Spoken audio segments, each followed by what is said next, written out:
I would describe it as the story of a young maritime man coming to grips with the end of the world and traveling through largely the Maritimes, but also Eastern Canada, and his encounters with people who are also coming to grips with the sort of the collapse of society.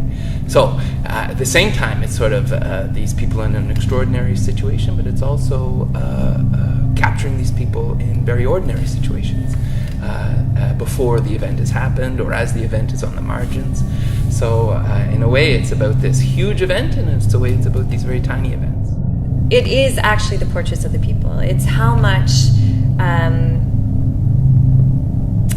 insight and how much specificity there is in this really brief encapsulation of a person. So I think the writing is really strong. It's so detailed in terms of who these people are and the way they express themselves and what they choose to express, what story they're telling is pretty amazing. And from the beginning in reading these pieces, I sort of would read and start working on something, and then the more I was trying to articulate or put myself into the character and speak those words, the more admiration I would have for how these people speak and how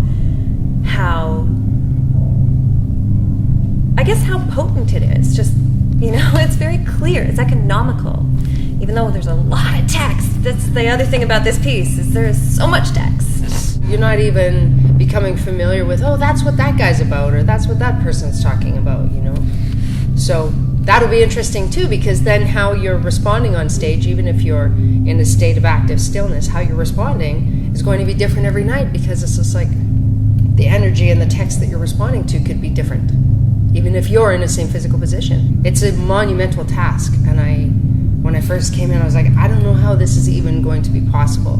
What I love is, because I am a New Brunswicker and I grew up here, I feel it is an incredibly rich portrait of this place.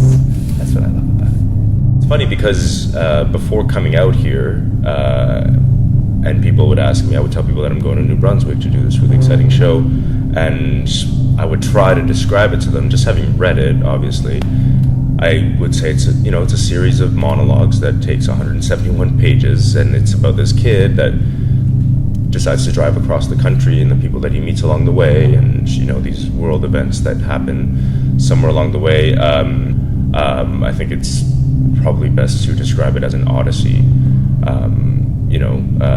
It's something that changes this guy, and he sort of manages to change the world as he goes through these trials and tribulations, and he doesn't know why he needs to get somewhere, but he needs to get there, and he knows why, he just doesn't know what he's going to find along the way, and if it's actually possible to find what he's looking for. He's looking for big sound. He's not listening to the ocean anymore, so he needs to see what the other ocean has to provide. So there's an entire, basically the width of a continent between him and that sound.